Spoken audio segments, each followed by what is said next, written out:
Hi hello friends, మనం ఈ వీడియోలో 9th క్లాస్ సోషల్ హిస్టరీలో చాప్టర్ 1 అయిన ఫ్రెంచ్ విప్లవంలో సెకండ్ లెసన్ విప్లవం ఆరంభం లెసన్ గురించి తెలుసుకుందాం. టెక్స్ట్ బుక్ నుంచి ప్రిపేర్ చేసిన బిట్స్ ఇవి. ఈ వీడియో నచ్చినట్లయితే తప్పకుండా లైక్ చేయండి, ప్లీజ్ సబ్స్క్రైబ్ చేయండి, షేర్ చేయండి. కష్టపడి చేసిన ఒక లైక్ మాత్రం చేయండి.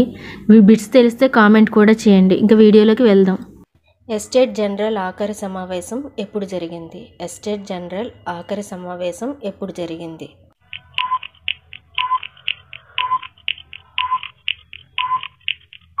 ఆన్సర్ 1614. 1614లో ఎస్టేట్ జనరల్ యొక్క ఆఖరి సమావేశం జరిగింది. కొత్త పన్నుల ప్రతిపాదనను ఆమోదించడానికి 16వ లూయి ఎస్టేట్ జనరల్ను సమావేశపరిచిన సంవత్సరం. కొత్త పన్నుల ప్రతిపాదనను ఆమోదించడానికి 16వ లూయి ఎస్టేట్ జనరల్ను సమావేశపరిచిన సంవత్సరం.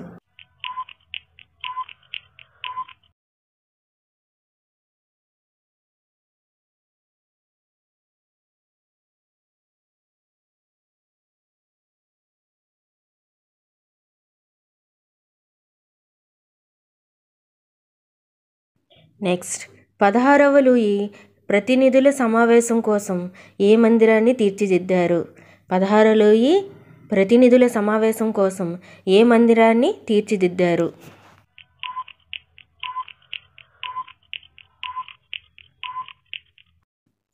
ఆన్సర్ వెర్సైల్స్ మందిరం. ప్రతినిధుల సమావేశం కోసం వెర్సైల్స్ మందిరాన్ని 16వ లూయి తీర్చిదిద్దారు. నెక్స్ట్, 1వ 2వ ఎస్టేట్లు ఒక్కొక్కటి ఎంతమంది ప్రతినిధులను పంపించారు? 1వ 2వ ఎస్టేట్లు ఒక్కొక్క ఎస్టేటు ఎంతమంది ప్రతినిధులను పంపించారు?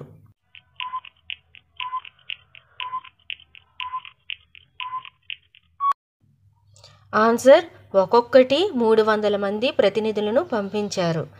అంటే ఫస్ట్ ఎస్టేట్ 300 మంది, సెకండ్ ఎస్టేట్ 300 మంది ప్రతినిధులను పంపించారు. నెక్స్ట్, 3వ ఎస్టేట్కి సంబంధించిన ప్రతినిధులు ఎంతమంది? 3వ ఎస్టేట్కి సంబంధించిన ప్రతినిధులు ఎంతమంది?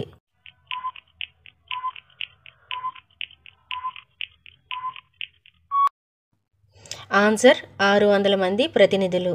600 మంది ప్రతినిధులు. దాకా మనం చెప్పుకున్న బిట్స్ ఈ పారాగ్రాఫ్లోనివి ఒకసారి చదువుకుందాం. తర్వాత యథావిధిగా మనం బిట్స్ ప్రిపేర్ చేద్దాం, కొంచెం అవగాహన వస్తుంది. ఎస్టేట్ జనరల్ ఆఖరి సమావేశం 1614లో జరిగింది. కొత్త పన్నుల ప్రతిపాదన ఆమోదించడానికి 16వ లూయి ఎస్టేట్ జనరల్ సమావేశం పరిచిన సంవత్సరం 1789. ప్రతినిధుల సమావేశం కోసం వెర్సైల్స్ మందిరాన్ని తీర్చిదిద్దారు. 1, 2 ఎస్టేట్లు ఒక్కొక్కటి 300 మంది ప్రతినిధులను పంపించారు. 1వ ఎస్టేట్ 300 మంది, 2వ ఎస్టేట్ 300 మంది, మొత్తం 600 మంది ప్రతినిధులను పంపించారు. మనం ముందు వీడియోలో ఫస్ట్ లెసన్లో ఫ్రెంచ్ సమాజం 3 ఎస్టేట్లకు విభజింపబడింది గురించి చెప్పుకున్నాం. ఒకవేళ ముందు వీడియో చూడకపోతే చూడండి, ఈ 3 ఎస్టేట్స్ గురించి ఒక ఐడియా వస్తుంది. వీళ్ళు రెండు వైపులా ఎదురెదురుగా కూర్చున్నారు. అంటే ఫస్ట్ ఎస్టేట్ 300 మంది ప్రతినిధులు, సెకండ్ ఎస్టేట్ 300 మంది ప్రతినిధులు ఎదురెదురుగా కూర్చున్నారు. 3వ ఎస్టేట్కి సంబంధించిన 600 మంది ప్రతినిధులు వెనుక వైపు నిలబడవలసి వచ్చింది. 3వ ఎస్టేట్కి సంబంధించిన సంపన్నులకి, విద్యావంతులకి మాత్రమే ప్రాతినిధ్యం దక్కింది. రైతులకి, కళాకారులకి, మహిళలకి శాసనసభలో ప్రవేశం అనుమతించలేదు. అయితే వాళ్ళ సమస్యలు, కోరికలు 40,000 ఉత్తరాల రూపంలో వాళ్ళ ప్రతినిధులు, అంటే 3వ ఎస్టేట్లకు సంబంధించిన సంపన్నులు, విద్యావంతులు వాళ్ళ సమస్యలు, కోరికలు 40,000 ఉత్తరాల రూపంలో తీసుకొని వచ్చారు. ఇప్పుడు మనం కొన్ని ముఖ్యమైన తేదీలు తెలుసుకుందాం. 16వ లూయి ఫ్రాన్స్ సింహాసనాన్ని అధిష్ఠించిన సంవత్సరం. 16వ లూయి ఫ్రాన్స్ సింహాసనాన్ని అధిష్ఠించిన సంవత్సరం. ఆన్సర్ 1774లో ఫ్రాన్స్ సింహాసనాన్ని అధిష్ఠించాడు 16వ లూయి. 16వ లూయి ఫ్రాన్స్ సింహాసనాన్ని 1774లో అధిష్ఠించాడు. నెక్స్ట్, ఎస్టేట్ జనరల్ సమావేశం. 3వ ఎస్టేట్ జాతీయ శాసనసభగా ఏర్పాటు అవ్వడం, బాస్టిల్ కోటపై దాడి, గ్రామీణ ప్రాంతాలలో రైతుల తిరుగుబాట్లు. ఎస్టేట్ జనరల్ సమావేశం. 3వ ఎస్టేట్ జాతీయ శాసనసభగా ఏర్పాటు అవ్వడం, బాస్టిల్ కోటపై దాడి, గ్రామీణ ప్రాంతాలలో రైతుల తిరుగుబాట్లు ఏ సంవత్సరంలో జరిగింది? ఆన్సర్ 1789లో జరిగింది.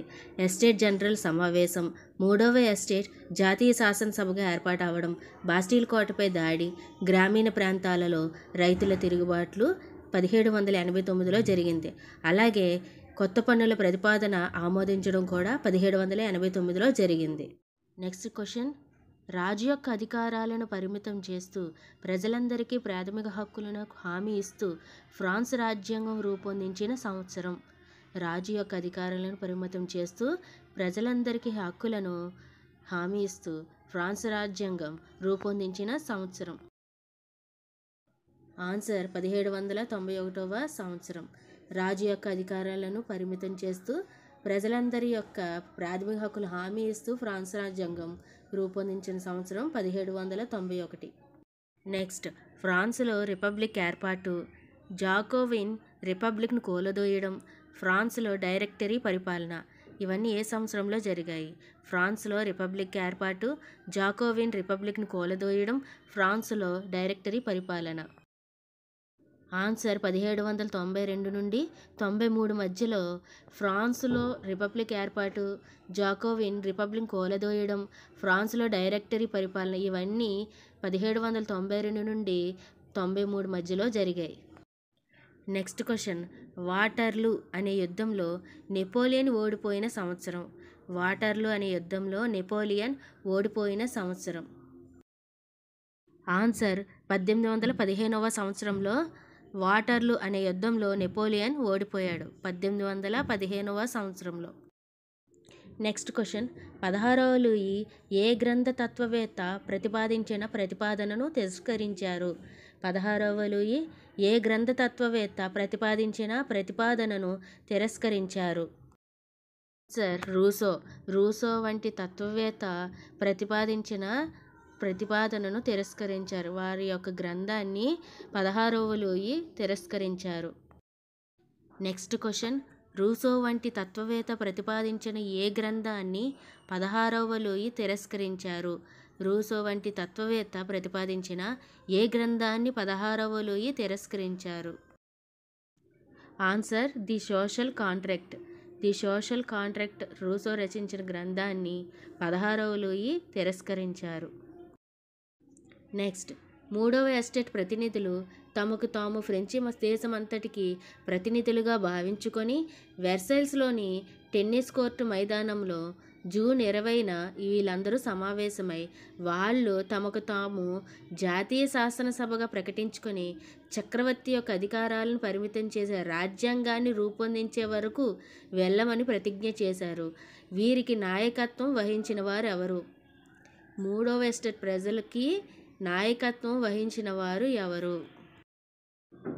ఆన్సర్ మేరాబ్యూ అబ్బేసియస్.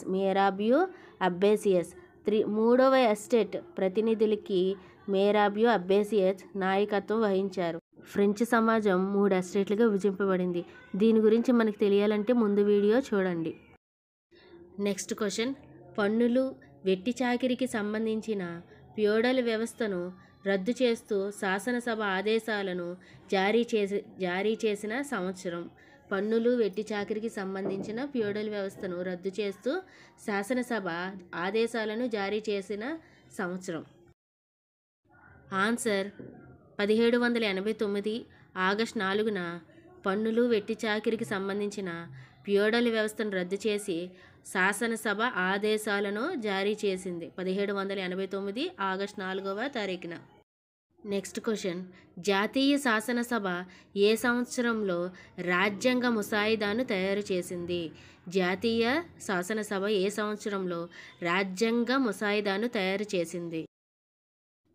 ఆన్సర్ 1791 సంవత్సరంలో జాతీయ శాసనసభ రాజ్యాంగ ముసాయిదాను తయారు చేసింది 1791 సంవత్సరంలో. నెక్స్ట్ క్వశ్చన్, రాజ్యాంగ ముసాయిదా యొక్క ప్రధాన ఉద్దేశం. ఆన్సర్ రాచరిక అధికారాలను పరిమితం చేయటం రాజ్యాంగ ముసాయిదా యొక్క ప్రధాన ఉద్దేశం. నెక్స్ట్ క్వశ్చన్, టెన్నిస్ కోర్టు ప్రతిజ్ఞ అనే చిత్రాన్ని జాతీయ శాసనసభలో పెడదామని చిత్రీకరించిన చిత్రకారుడు ఎవరు? టెన్నిస్ కోర్ట్ ప్రతిజ్ఞ చిత్రాన్ని జాతీయ శాసనసభలో పెడదామని చిత్రీకరించిన చిత్రకారుడు ఎవరు? Answer Jacques Louis David. Tennis court యొక్క ప్రతిజ్ఞ చిత్రాన్ని చిత్రీకరించిన చిత్రకారుడు Jacques Louis David. Next question, ఏ సంవత్సరం నాటి రాజ్యాంగం పరోక్షంగా ఎన్నికైన జాతీయ శాసనసభకు చట్టాలను చేసే అధికారాన్ని ఇచ్చింది? ఏ సంవత్సరం నాటి రాజ్యాంగం పరోక్షంగా ఎన్నికైన జాతీయ శాసనసభకు చట్టాలను చేసే అధికారాన్ని ఇచ్చింది? ఆన్సర్ 1791 నాటి రాజ్యాంగం పరోక్షంగా ఎన్నికైన జాతీయ శాసనసభకు చట్టాలను చేసే అధికారాన్ని 1791 నాటి రాజ్యాంగం అధికారాన్ని ఇచ్చింది. క్వశ్చన్, మానవ పౌర హక్కుల ప్రకటన అనే చిత్రాన్ని ఏ కళాకారుడు చిత్రీకరించాడు? మానవ పౌర హక్కుల ప్రకటన అనే చిత్రాన్ని ఏ కళాకారుడు చిత్రీకరించాడు? ఆన్సర్ 1790లో లెబార్బియర్ అనే చిత్రకారుడు మానవ పౌర హక్కుల ప్రకటన అనే చిత్రాన్ని చిత్రీకరించాడు. 1790లో లెబార్బియర్ అనే చిత్రకారుడు. నెక్స్ట్, విప్లవాత్మక పాత్రికేయుడు జీన్ పాల్ మారా తన వార్తాపత్రిక పేరు ఏమిటి? విప్లవాత్మక పాత్రికేయుడు జీన్ పాల్ మారా వార్తాపత్రిక ఏమిటి? Answer L'Ami du Peuple. Jean Paul Marat రాసిన వార్తాపత్రిక L'Ami du Peuple. Next question, బానిసలు స్వేచ్ఛగా మారిన తరువాత వారు ధరించే టోపీ.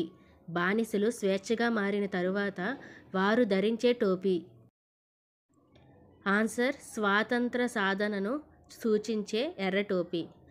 బానిసలు స్వేచ్ఛగా మారిన తర్వాత వారు ధరించే టోపీ స్వాతంత్ర సాధనను సూచించే ఎర్ర టోపీ.